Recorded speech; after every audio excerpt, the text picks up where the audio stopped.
Right, everybody, welcome back to another match preview. This one is for Sheffield United versus Sunderland on a Wednesday. But before we start, we're going to be doing a live stream of that game, so come back on the channel and join us for the live stream. Right, there's a few things we're going to be talking about. We'll talk about Sheffield United first. Stephen, Paul Higginbottom done all right last season. They finished 5th. They got knocked out though out of the 2 legs off Notts Forest, who obviously went up in the Premier League. But regarding this season, they've signed Kadira, a midfielder who's a really good player, but I didn't think he featured against Middlesbrough. Probably 9 times out of 10 he's going to feature against us. We were heavily linked with him. In the summer, we were one of the candidates to get him on loan. No. Obviously, we didn't end up getting him, and he's went to these. Hopefully, it won't come out and bite us in the arse. But I don't know how far on we were with negotiations and bringing him in. I just know he was linked with us quite a lot. But obviously, he's went to Sheffield United. So. You know what? Another good player, probably their best player, but I'm just being biased. John Egan, who plays at, well, it looks like he plays at centre back. Was he a centre back when he was at us? He wasn't, was he? I've got no idea. I'm sure. I know he's a defender of some sort, but he never really played for us. No. He was a young'un, wasn't he? No, he's only a young'un really. But like I was saying, I'm just being a bit biased. Last season, their top goal scorer, everybody knows, Sharp. You know, Sharp. But everybody knows him. Probably one of the things he's most experienced. No, the most thing he got seen about him last season was when that fan ran on the pitch and dropped him. Oh, not that I condone that kind of behaviour, of course. But you know, it's terrible, really. It was. He stood there minding his own business, and he got clouted, dropped, didn't he? There you go. That and I think he got 7 goals for them. So they've got a good team, good squad. It's going to be a really hard game for us. The main one I'm going to point out, the one that I'm watching, is a player that they've rumoredly paid 22 million for him back in 2020 off Arsenal, and that's Sander Berge. All right. At the Norwegian international, and he's got 2 goals so far this season. He plays in midfield, and he obviously likes getting forward. He's their star man from what I can see. So he'd definitely be one to watch. He's a young lad. He's creative. He's fast. Hopefully we'll be able to contain him and hopefully, and stop him. I've got to mention as well, they've got Brewster up top and all. He's a good player and all. Yeah, got a load of pace. Right, but moving on to Sunderland, I've done a video just a couple hours ago regarding, if you want to quickly get over it, regarding the ticketing office being shut. What's your thoughts on it, because you weren't on this video?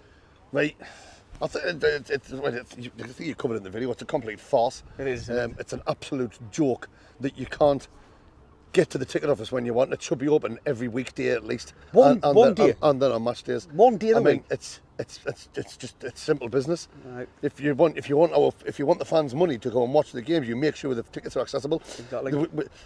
This all started when we did that idiotic idea of moving across to flipping Ticketmaster to get your tickets. I don't know how to use them. God knows how old his pensioners been struggling to use them. If my lass wasn't computer literate, I wouldn't be got the matches. It's absolutely idiotic, right. And it's just not on. I mean, you covered it in the video, but I'm disgusted by it, mainly. There was I. So we're both on the same page with that then. No, definitely. Quickly, another thing I've just tweeted this regarding the flag that guns out with the rock end. Aye. I'm pissed off with it now. Look at me cap. Look at me cap. I don't know if you can see that on there. Where fucking out there. There's a big black mark on the pig. Right, listen, right, I wasn't bothered. Right, I'm sorry, Paul. What? Me and Paul like to have a laugh and like to have a joke on, but it's full of shit. His head's nowhere near that flag when it comes out of our head. No, it was. I think if I'm stood there like that, there's no chance of touching his cup. There was a load of people around us who weren't even moving it. I think I noticed the way it got slung back down. Fans were getting a bit pissed off with it. Like, a select few, and I'm one of the select few. I love the atmosphere it brings, but can they not just move it in different places every game? Because, do you know what? It fucking stunk. Well, they're not going to do that. Well, why not? Look, it's good. It's good. It is good. It's good. It's. Oh, you're one of them, are you? No, but I'm sorry, but it looks good. When you're in a different part of the stadium, and you look at it looks good. Obviously, we're underneath it. Exactly. I walked to the edge. That's what I was just about to say. He went to the end. I was outside it. He went to the end so he could watch the rest of the display where I couldn't even see it. Well, do you know what? I would like it if they just moved it around the ground when there's no other displays going on. Like you said, there wasn't, but I couldn't see because I was underneath that thing again. Look, I don't see the problem. I mean, it looks good to the away fans. It looks good to everyone else. But and it's down before kick-off. So one thing that pissed me off on Saturday, by the way. What? We kicked off before we started singing. Before we'd finished singing Wise Men Say. Did we? We always wait until we finish singing Wise Men Say, then we kick off. We kicked off in the middle of it. So that referee was a tosser for doing that. Another thing. Ballard's out for 8 weeks. Yes, devastated about that. And he didn't, the lad who took him out didn't even get a yellow card. Wasn't even a free kick. And he's fucking broke his leg. Away, man. I fractured his foot and so he's out for 8 weeks. The ref was canny bad like that game. He's going to be a miss. Well, he missed loads of things. But to be fair, I don't think he's as bad as what we have had at the stadium. Oh, no, definitely not. It was way back really bad. I mean, let's look Saturday. I know we covered it on the video, obviously, on our match day vlog. Obviously, he was fuming. It's very disappointing to be 2-0 up and then throw it away like that.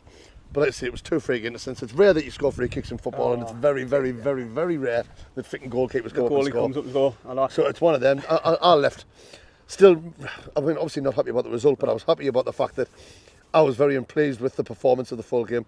But in particular, I thought Luke O'Nien did brilliant when he came on. I didn't understand why Luke O'Nien came on when we had 2 centre-backs on the bench.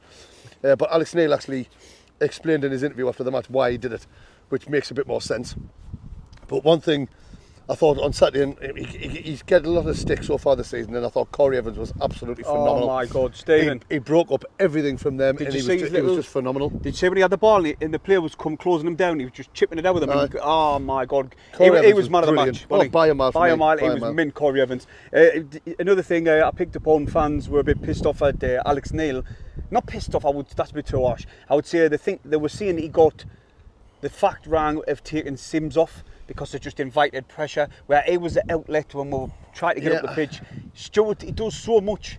So, you know, why did you not bring Diamond on just to go up top with Stewart if fitness was a problem with Sims or something like that? Because we were 2-0 up, we were comfortable in the game. I understand why he's done it. He tried to pull some midfielders to get more of a control of the game.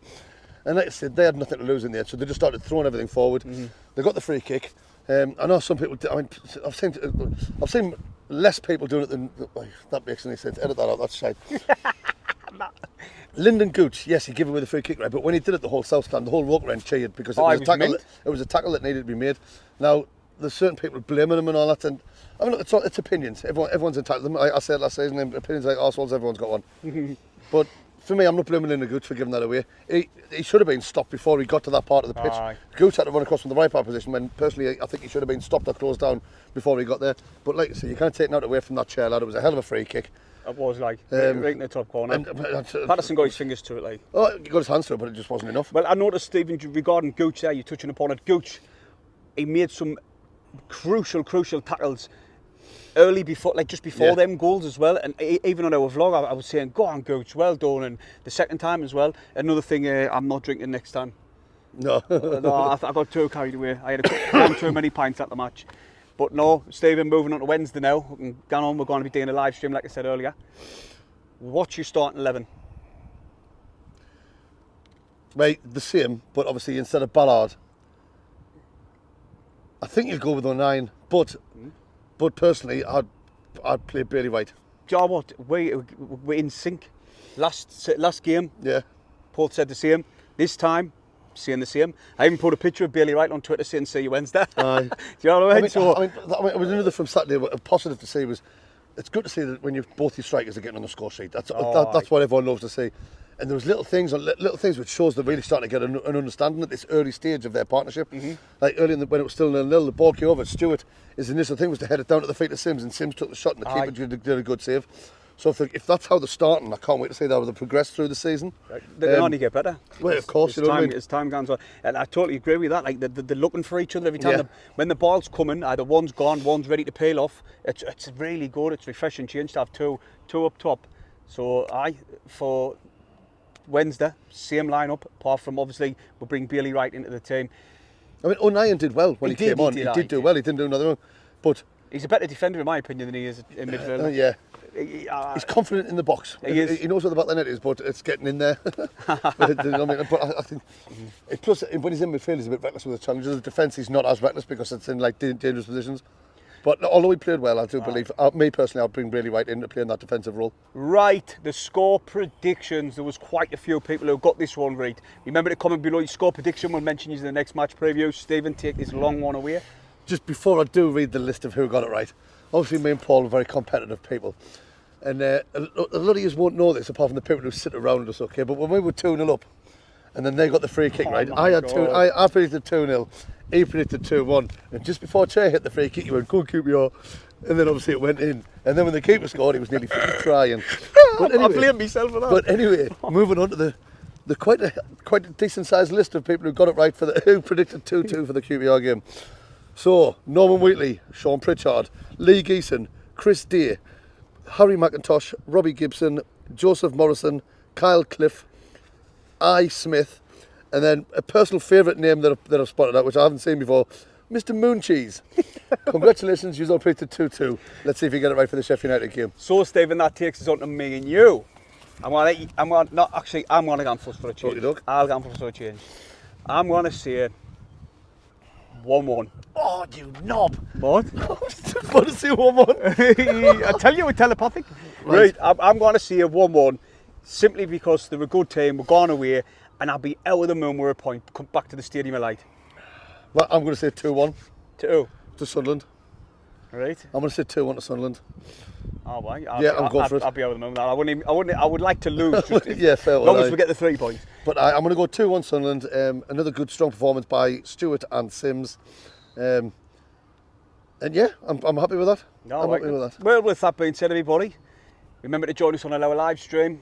Hit the thumbs up. And subscribe if you're new. That's my line. Subscribe if you're new. See you on Wednesday, everybody.